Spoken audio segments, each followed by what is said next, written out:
Friends, ఈరోజు వీడియోలో మన ఎంఎస్ వర్డ్ డాక్యుమెంట్లో పేజ్ నెంబర్స్ యాడ్ చేసుకోవచ్చు. అది కూడా మీకు పేజీ 1 నుంచి నెంబర్స్ కావాలి అన్నా, లేదంటే అది మన ఇష్టం, మనకి ఏ పేజీ దగ్గర నుంచి నెంబర్స్ రన్ అవ్వాలి అన్నది మనమే సెట్ చేసుకోవచ్చు. ఈ వీడియోలోకి వెళ్లే ముందు ఒక లైక్ అయితే ఖచ్చితంగా చేయండి. నాకు ఇక్కడ ఎంఎస్ వర్డ్ డాక్యుమెంట్ ఉంది, దీని మీద డబుల్ క్లిక్ చేయడం ఆటోమేటిక్ గా ఎంఎస్ వర్డ్ లో ఓపెన్ అయిపోద్ది. ఇక్కడ నాకు మొత్తం 3 పేజెస్ ఉన్నాయి. నాకు సెకండ్ పేజీ దగ్గర నుంచి నెంబర్స్ యాడ్ అవ్వాలనుకోండి, సెకండ్ పేజ్ స్టార్టింగ్ కి వెళ్ళి క్లిక్ చేయండి.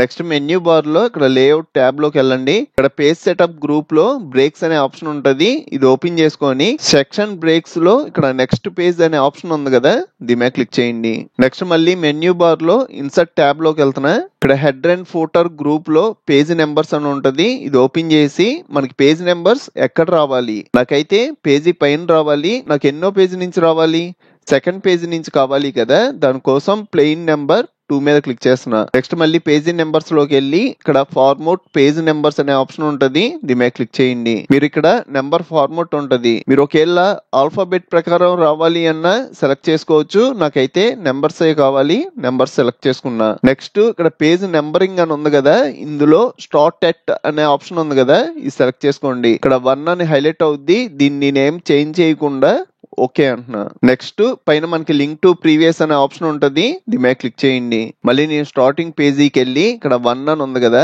ఇది డిలీట్ చేస్తున్నా. ఇప్పుడు మీరు అబ్జర్వ్ చేశారు అంటే సెకండ్ పేజీ దగ్గర నుంచి 1, థర్డ్ పేజీకి వచ్చేటప్పటికి 2, ఇలాగా మీకు ఎన్ని పేజెస్ ఉంటే అన్ని పేజెస్ కి నెంబర్స్ రన్ అయిపోతాయి. నేను సెకండ్ పేజీకి పెట్టాను కాబట్టి సెకండ్ పేజీ దగ్గర నుంచి వస్తుంది. అదే మీరు 5th పేజీ దగ్గర నుంచి పెట్టారు అనుకోండి, 5th పేజీ దగ్గర నుంచి 1, 2, 3లు కంటిన్యూ అవుతాయి. నెక్స్ట్ మీరు సింపుల్ గా క్లోజ్ హెడ్ అండ్ ఫోల్డర్ మీద క్లిక్ చేసి ఈ ఫైల్ ని సేవ్ చేసుకోవడమే. చూసారు కదా ఫ్రెండ్స్, ఈ వీడియో మీకు హెల్ప్ అయితే ఒక లైక్ చేయండి. మీకు ఇంకా చాలా కంప్యూటర్ ట్యుటోరియల్స్ కావాలి అంటే ఇప్పుడు మీరు చూస్తున్న వీడియో పైన కంప్యూటర్ ట్యుటోరియల్స్ ప్లేలిస్ట్ లింక్ ఉంది, ఇక్కడ క్లిక్ చేసి అన్ని ట్యుటోరియల్స్ చూడండి. అలాగే మన ఛానల్లో మనకి బాగా యూజ్ అయ్యే చాలా సాఫ్ట్వేర్లు ఫుల్ కోర్సులు చెప్పాను, ఒకసారి మన ఛానల్ కి వెళ్ళి చెక్ చేయండి. ఇంకో మంచి వీడియోతో మళ్ళీ కలుద్దాం.